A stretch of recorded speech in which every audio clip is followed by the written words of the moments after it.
गुरुजी जी मैं कश्मीर से हूँ। क्या नाम है आपका? हयात मोहम्मद शौकत। हयात मोहम्मद शौकत जी। मैं अगर जैसे कुर्बानी की बात लीजिए आप, हाँ कुर्बानी जो ईश्वर, जिसको अल्लाह मैं कहता हूँ, आप ईश्वर कहते हैं, जो अदृश्य है, जी जी जी जिसने इस पूरी सृष्टि का निर्माण किया है, बिल्कुल। सब कुछ मेरे लिए, पानी, खाना, जो कुछ अन्न मुझे दिया है उसी ईश्वर ने दिया है। जी जी। पानी, जल दिया है उसी ईश्वर ने दिया है। बिल्कुल, माफी बिल्कुल। चाहता हूँ कि मेरी हिंदी इतनी अच्छी ना नहीं ना, है। आप अच्छा बोल रहे हैं भैया, बहुत अच्छा बोल रहे हैं आप। जो कुछ भी इस धरती पे है एक मनुष्य के लिए दिया है। जी जी अब मैं इतनी बात जानता हूं कि अगर वही ईश्वर जी। और एक तरफ मेरे पिताजी हों और एक प्रश्न करें कि मैं तुमसे कुछ चाहता हूं, और मुझे उस टाइम किसकी माननी चाहिए? अपने देखिए, पिताजी की, ईश्वर की? या मैं आपसे सवाल नहीं कर रहा हूं। हाँ। मेरी नजर में मुझे उस टाइम उस ईश्वर की माननी चाहिए जिसने ये सारी धरती, जिसने सारी फैसिलिटीज मुझे दी हैं।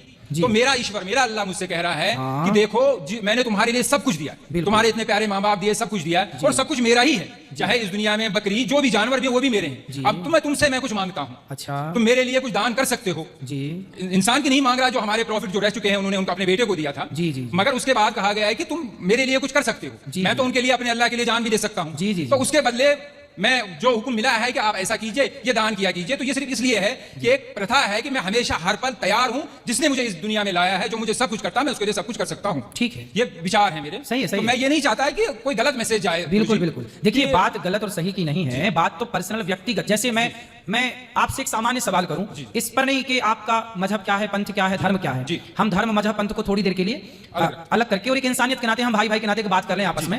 और एक जरा सा विचार कर, आप मेरे से पूछिए कि बताइए कि क्या किसी की हत्या करना सही है, तो मैं बोलूंगा भैया नहीं। ऐसे ही मैं आपसे पूछता हूं एक भाई के नाते, एक सामान्य चर्चा के नाते, कि बताओ किसी की हत्या, हम भगवान को, अल्लाह को अभी इस बात से अलग रखें, बस एक सामान्य दृष्टिकोण से बात करें कि बताओ, आप मेरे से पूछे, अभी आपने पूछा मेरे से, तो मैंने बताया कि हत्या करना गलत है। अब मैं आपसे पूछ रहा हूं कि बताइए क्या किसी की हत्या करना सही है? मैं इसका उत्तर यह दूंगा कि यह निर्भर करता है परिस्थिति पे।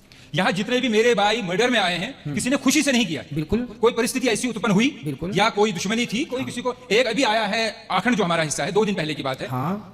उसकी बहन को किसी ने बलात्कार किया था। वो लड़का बलात्कारी अंदर आया, मगर वो 2 महीने में जमानत पे छूट गया, तो उसके भाई ने उसको बाहर मार दिया।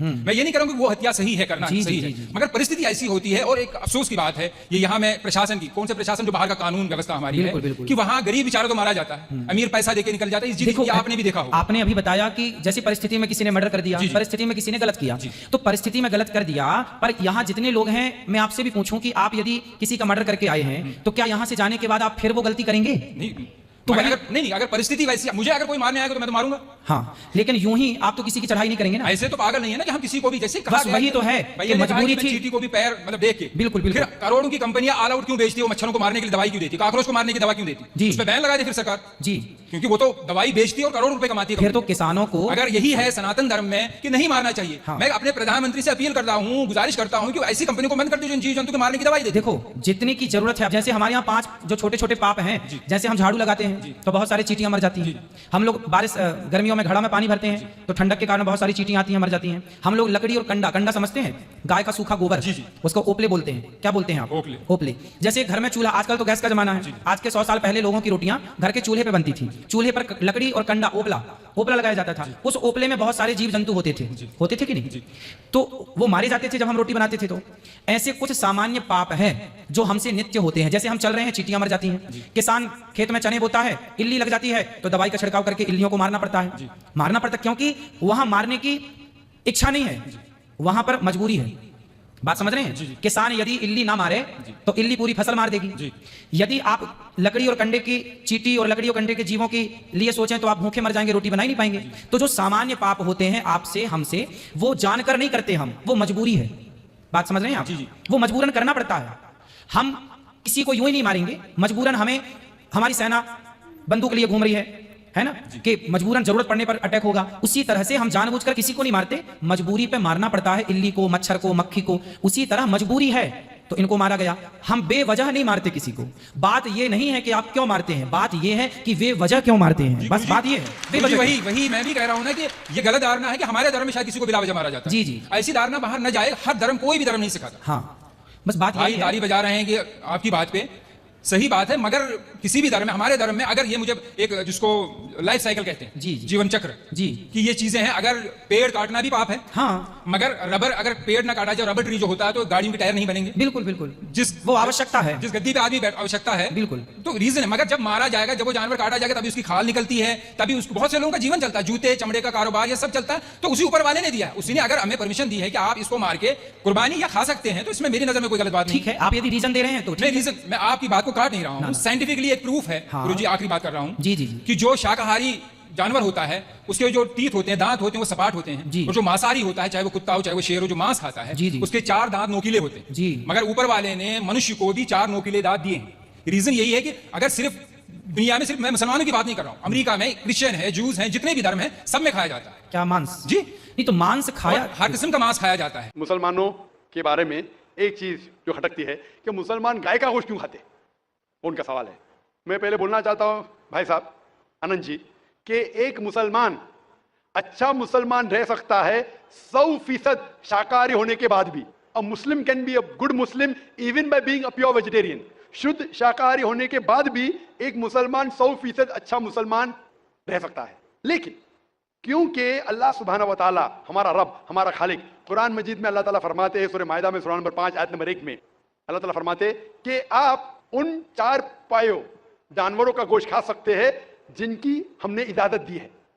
अल्लाह ताला फरमाते हैं सूरह नहल में सूरा नंबर 16 आयत नंबर 5 में कि आप कैटल का गोश्त खा सकते हैं।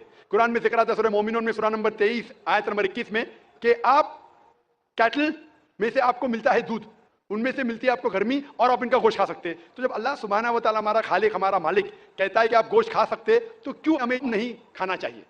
मैं आपको कोशिश करूंगा बताने के लिए कि आज की साइंस ये कहती है कि हमारे जिस्म में हमको प्रोटीन की जरूरत है, कम से कम 23 एमिनो एसिड की जरूरत है। यही 23 में से 8 एमिनो एसिड हमारे जिस्म में नहीं बनते। उसके लिए फर्ज है कि ये हमारे खाने में हमें ये एमिनो एसिड मिलना चाहिए। कोई भी शाकाहारी, कोई भी भाजी पाला नहीं है जिसमें आटो के आटो एमिनो एसिड मौजूद है। फ्लैश में, गोश्त में आटो एमिनो एसिड मौजूद है। इसे साइंस कहती है कंप्लीट प्रोटीन, कंप्लीट फूड।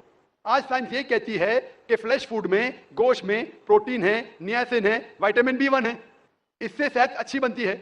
और आज आप देखेंगे जो जानवर जो शाकाहारी होते हैं, जो सिर्फ भाजी पाला खाते हैं, भेड़, बकरी, गाय, आप देखेंगे इन जानवरों के दांत इनके चपटे हैं, उनके पास हर्बीवोरस सेट ऑफ टीथ है। ये सिर्फ भाजी पाला खाते, गोश्त खा ही नहीं सकते। जब आप देखेंगे मांसाहारी जानवर के दांत, शेर बब्बर, चीता, उनके नोकीली दांत होते हैं। ये सिर्फ गोश्त खाते हैं, भाजी पाला खा ही नहीं सकते। जब आप अपने दांत आईने में देखेंगे तो भगवान ने, ईश्वर ने, हमारे खालिक ने हमें दोनों दांत दिया है, चपटे दांत भी दिया है और नोकीले दांत भी दिया है। अगर हमारा ईश्वर चाहता था कि हम सिर्फ भाजी पाला खाए, तो ये नोकीले दांत क्यों दिया? गोश्त खाने के लिए। आज की साइंस कहती है कि जो डाइजेस्टिव सिस्टम है हर्बीवोरस एनिमल का, गाय, भेड़, बकरी के, वो सिर्फ भाजी पाला डाइजेस्ट कर सकते, गोश्त को डाइजेस्ट कर ही नहीं सकते। जो डाइजेस्टिव सिस्टम कार्निवोरस एनिमल का है, चीता, शेर बब्बर, ये सिर्फ गोश्त डाइजेस्ट कर सकते हैं, भाजी पाला नहीं।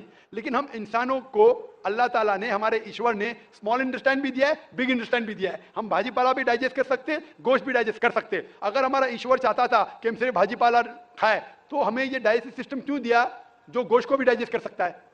तो साइंटिफिकली हमारा जिस्म हमारे ईश्वर ने ऐसा बनाया है कि हम भाजी पाला भी खा सकते हैं, गोश्त भी खा सकते हैं।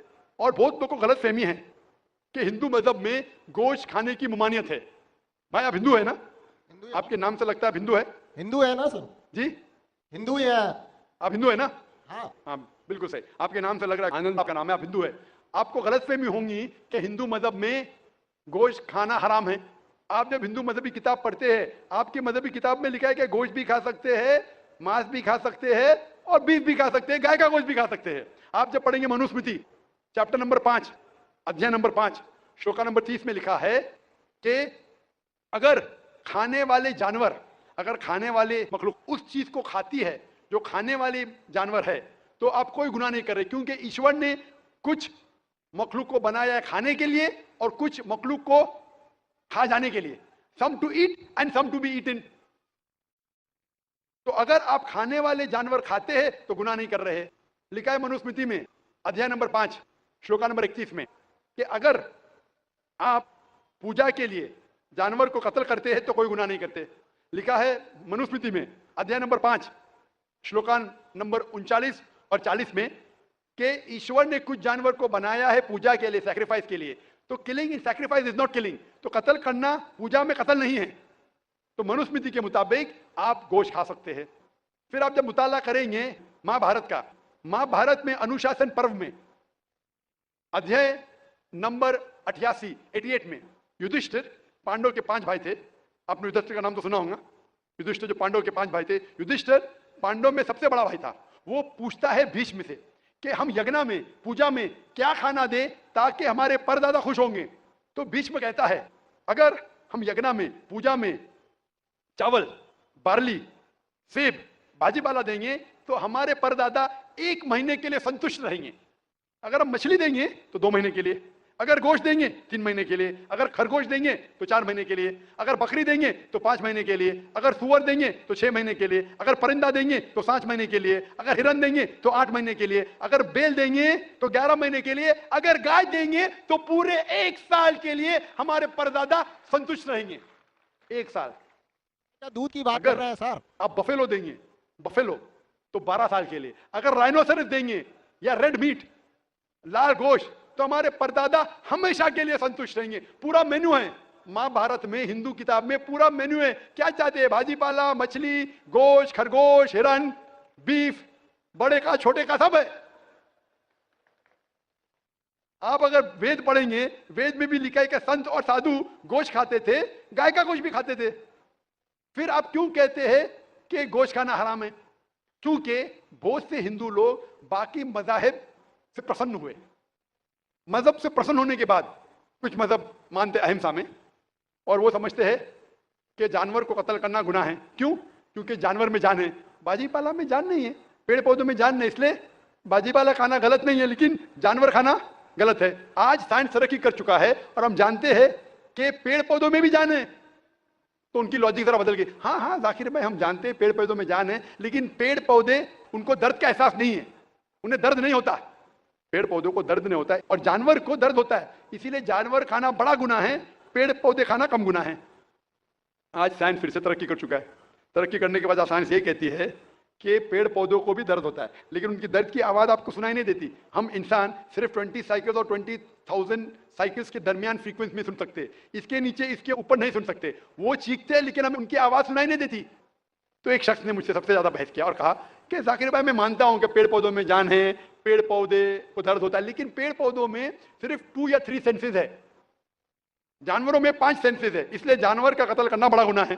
तो मैंने उससे पूछा कि अगर आपका भाई पैदा होता है 2 सेंसेस कम के साथ, वो सुन नहीं सकता है और बात भी नहीं कर सकता है, गूंगा है और बहरा है, जब वो बड़ा होता है और अगर कोई इंसान उसका कत्ल करता है तो क्या आप जाके कहेंगे जज से, मिलॉर्ड कातिल को कम सजा दो क्योंकि मेरा भाई गूंगा था, बहरा था, वो सुन नहीं सकता था, बात नहीं कर सकता था? आप तो कहेंगे कातिल को डबल पनिशमेंट दो, मेरा भाई तो मासूम था, ना सुन सकता था ना बात कर सकता था। इस्लाम में 2 सेंसेस है, 2 सेंसेस वो नहीं। इस्लाम में अल्लाह ताला फरमाते हैं सूरह बकरा में, सूरह नंबर 2 आयत नंबर 168 में, 168 में, eat of the good things which Allah has provided you, जो अच्छी चीज आपको आपके अल्लाह ने दी है उसको आप खा सकते हैं। तो आप अगर मुताला करेंगे मजहबी किताबों का और साइंस का, गोश्त खाना कोई गलत नहीं है।